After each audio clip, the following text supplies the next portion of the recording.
Wannan wuri dai kamar yadda kuke gani sunan shi Alfursan Medical Services.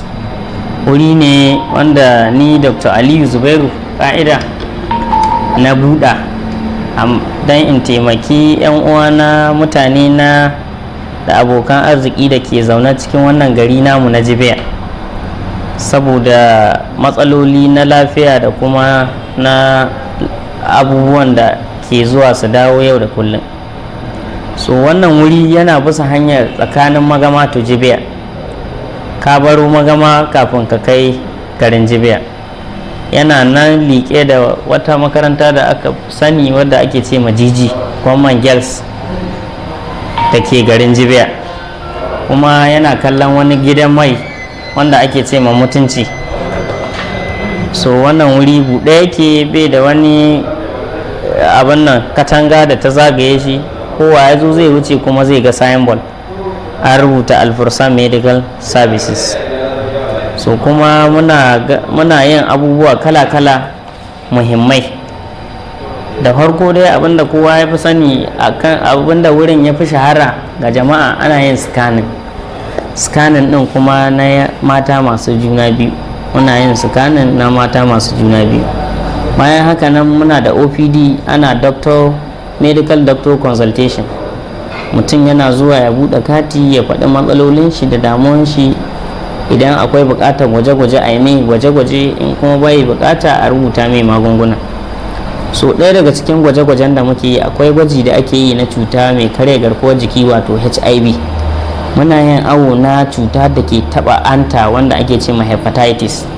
Muna yin gwaji na masu ciwon shuga. Muna yin test na malaria, muna yin na typhoid, muna yin na juna biyu, muna yin duk wani test na yawan jinin jikin mutum da kuma wa'anda ba a rasa ba. So bayan wannan muna kula da mata masu juna biyu tun daga lokacin da suka ɗauki ciki har zuwa lokacin da za su haihu, wanda ake ce ma ANC, antenatal care kenan. Bayan haka nan muna da clinic ta masu shuga da masu hawan jini, wanda su dama cuta ce wadda ba ta da magani.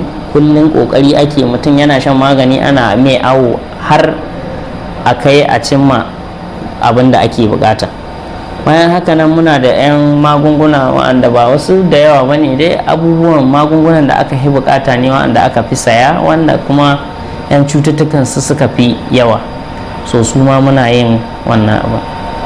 So wannan shine a takaice 'yan abubuwa wanda muke running a wannan clinic tawa.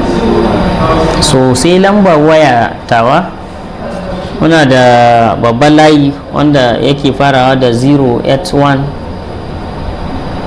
008 081 shine 081 kenan 42 42 45 45 71 71 74 74. So wannan shine babban layin da ake samu na, kuma insha Allahu da an kira, in dai ba wani abu ba, ko ina tiyata ko ina wani abu da mutum ya kira zai samu, ni zan dauka.